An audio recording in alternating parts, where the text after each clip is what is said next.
So Jim, I asked you down here to O'Honey's today to go over some hand-to-hand combat, some street fighting techniques. I just want to get, before we start, a little bit into your background.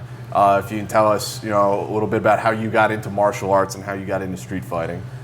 Yeah, Jack, well, I was the youngest of all my siblings, and I was picked on a lot as a child. Lived way out in the country in Georgia, and I always felt the need to be extra protective and defensive. So very early in life, I started trying to learn how to punch and kick and bite and wrestle, because that's what it was. There were really no rules.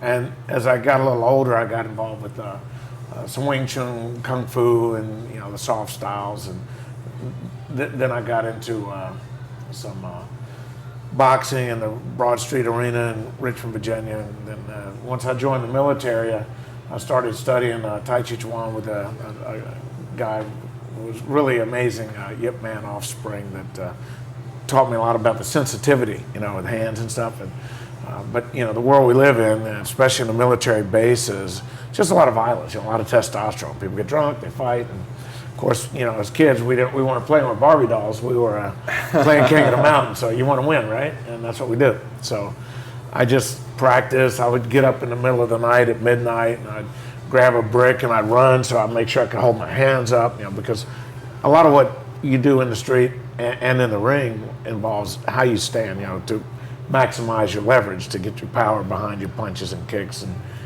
especially headbutts, right? So in close.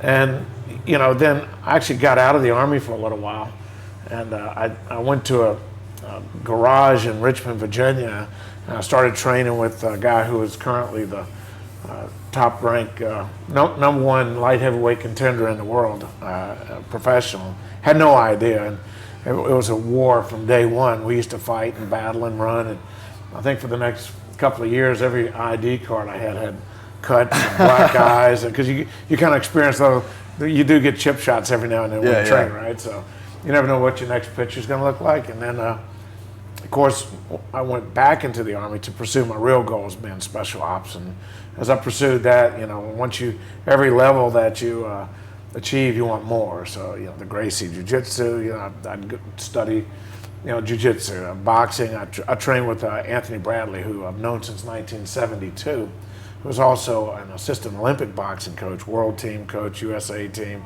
And so we used to spar and train up to 40 rounds a day.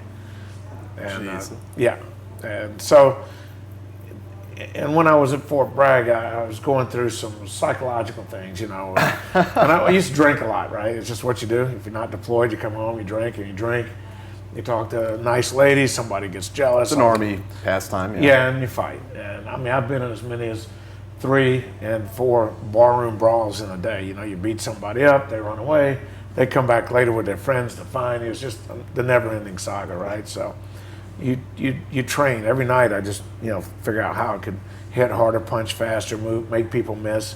And I've been blessed, or I'm not, maybe it's a curse. I've got a really hard hit, so I've taken some sucker punches too, stabs to the back, beer bottles to the head, and still walked away from it. So well, I wanted to ask you, because today what we're focusing on is street fighting. It's out of the ring. There aren't any rules in a street fight, as you constantly tell us.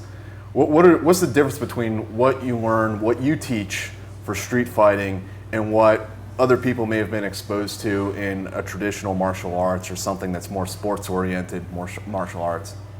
Well, the first and foremost, once beyond how you stand and making sure you develop leverage, it's all up here at your intent.